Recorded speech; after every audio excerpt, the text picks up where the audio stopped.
कि आप किस लिए जाना चाहते हैं, पहला क्वेश्चन ये। इसके बाद उन्होंने मुझसे पूछा कि आपने रोमानिया ही क्यों सेलेक्ट किया।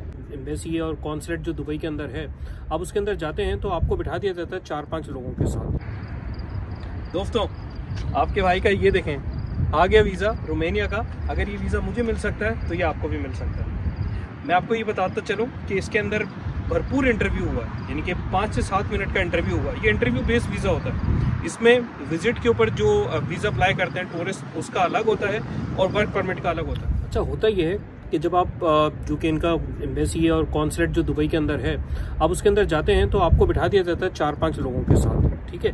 तो जब आप वहाँ पर बैठते हैं तो आपके सामने इंटरव्यू हो रहे होते हैं, तो आपको अंदाज़ा हो रहा होता है कि क्या क्या सवालात पूछे जा रहे हैं, और वर्क परमिट से रिलेटेड है तो उससे क्या पूछा जा रहा है, और टूरिस्ट है तो उससे क्या पूछा जा रहा है। तो इसी तरह से मेरे आगे जो एक बांग्लादेशी दोस्त थे, उनसे इंटरव्यू जो हुआ, उनसे वर्क परमिट के सिलसिले में सवाल जवाब हुए, तो मैं वो भी आपको बताता चलूँगा और टूरिस्ट के हवाले से भी बताता चलूँगा जो मेरा खुद मेरा अपना इंटरव्यू हुआ है। तो ये वीडियो होगी 2 पार्ट्स के अंदर। पहले पार्ट के अंदर मैं आपको बताता चलता हूँ कि टूरिस्ट वीज़े से रिलेटेड क्या उन्होंने मुझसे पूछा। इससे पहले एक और चीज़ अभी मुझे याद आई, वो ये कि जब आप एम्बेसी के अंदर एंटर हों तो ये आपसे गुजारिश और रिक्वेस्ट है कि आप वहाँ पर जाएं, जब वेटिंग एरिया में भी बैठें तो बातें ना करें एक दूसरे से, क्योंकि वो जगह मॉनिटर्ड होती है कैमरे से।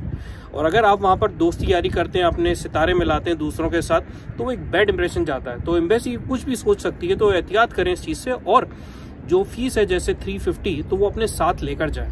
अगर आपके पास चेंज नहीं तो वहाँ एक दूसरे से मांगते ना फिरें, क्योंकि कार्ड नहीं चलता वहाँ पर। कैश लेकर जाएं, पहले से चेंज करवा कर जाएं, चुपचाप अपनी टर्न का वेट करें, अब इंटरव्यू दें और जाएं, ताकि वीज़ा ऑफिसर के ऊपर, एम्बेसी के ऊपर एक अच्छा इंप्रेशन जाए। खैर, तो टूरिस्ट वीज़े से रिलेटेड जो के सवाल जवाब थे, उसके अंदर ये था कि जैसे ही मैं एम्बेसी के अंदर गया तो सबसे पहले उन्होंने मेरे डॉक्यूमेंट चेक किए, सारी चीज़ें चेक की, फिर पासपोर्ट पूछा, और उसके बाद उन्होंने क्या किया कि उन्होंने मुझसे देखकर पूछा कि आप किस लिए जाना चाहते हैं। पहला क्वेश्चन ये था। तो मैंने उनको बताया कि मैं टूरिस्ट हूँ और टूरिज़्म के हवाले से मैंने काफ़ी कंट्री भी विजिट किए हैं, इस दफ़ा मुझे रोमानिया जाना है। फिर उन्होंने मुझसे पूछा कि किस डेट को जाना चाहते हैं, क्योंकि देखिए डेट तो मैंने जो कि लेटर था उसके अंदर लिखा हुआ है, फॉर्म के अंदर लिखा हुआ है, और जो फ्लाइट अटेंड, ये सब चीज़ें उसके अंदर, लेकिन उन्होंने कंफर्म करना होता है। तो मैंने उनको डेट बताई कि मैं इस डेट से इस डेट तक ट्रैवल करूँगा। अच्छा, तो फिर उन्होंने मुझसे पूछा कि आप कौन कौन सी जगहें जाएंगे, जो रोमानिया के अंदर कौन कौन सी जगहों पर विजिट करेंगे। तो मैंने उनको बताया कि मैं देखी थी मैंने गूगल से, और जो है वो टूरिस्ट अट्रैक्शन की बहुत सारी वीडियोस हैं, इस जगह जाऊंगा, यहाँ जाऊंगा, वहाँ जाऊंगा, तो वो मैंने उनको नाम क्लियर करके बताया। उसके बाद उन्होंने मुझसे पूछा कि अच्छा, तो आप अकेले ट्रैवल करेंगे।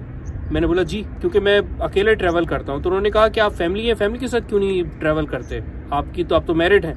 तो फिर मैंने उनको बताया कि आई लाइक सोलो ट्रैवल, मैं अकेले ट्रैवल करता हूँ। मैंने जितनी कंट्रीज़ में ट्रैवलिंग की है, मैं वहाँ जाता हूँ, अकेले एक्सप्लोर करता हूँ, और मे बी नेक्स्ट टाइम अगर मुझे रोमानिया अच्छा लगा तो मैं अपनी फैमिली को भी रेकमेंड करूँगा।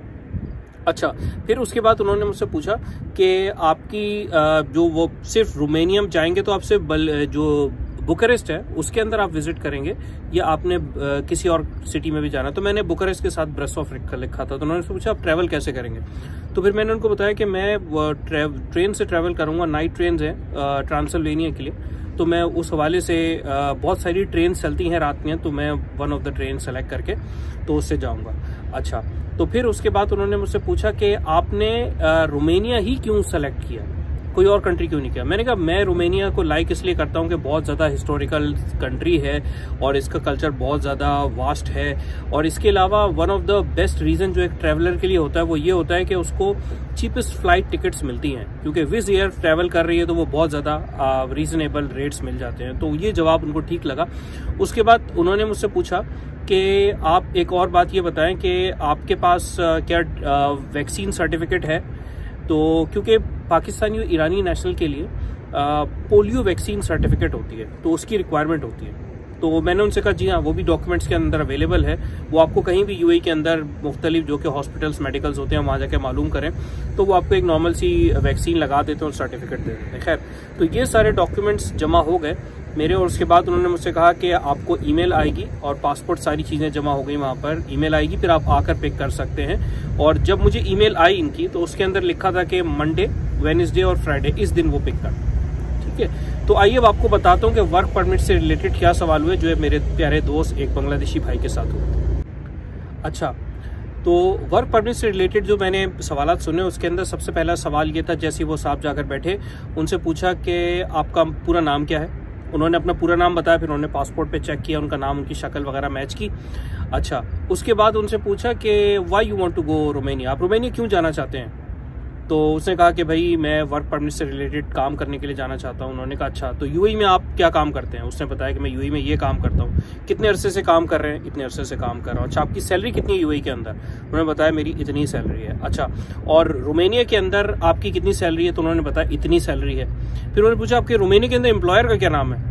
नाम बताया उन्होंने। एड्रेस पूछा, आपको पता है उसका एड्रेस। आपका इंटरव्यू किस तरह से हुआ था, और उन्होंने आप रोमानिया का जो जॉब थी वो आपको किस तरह से मिली और कहाँ से मिली। तो उन्होंने एक्सप्लेन किया इस तरह से मिली। तो उन्होंने बताया जो आप रोमानिया जाएंगे तो क्या आप इंश्योरेंस है आपके पास। जी हाँ, बिल्कुल इंश्योरेंस भी है। तो इस तरह के कुछ सवालात उनसे किए और उसके बाद उनके भी डॉक्यूमेंट्स रख लिए और उसके बाद उनसे कहा कि ठीक है, आपको ईमेल आएगी तो फिर आप अपना पासपोर्ट पिक कर लीजिएगा। यही मुख्तसर से क्वेश्चंस होते हैं। 5 से 7 मिनट के अंदर एम्बेसी ने डिसाइड करना होता है, चाहे वो वर्क परमिट है, चाहे वो टूरिस्ट है, आपको वीज़ा मिल जाएगा। अच्छे से प्रिपेयर होकर जाएं, घबराएं ना, अच्छा से वेल ड्रेसअप होकर जाएं और कॉन्फिडेंट रहें। बेस्ट ऑफ लक मेरी तरफ से, डेफिनेटली आपको वीज़ा मिलेगा।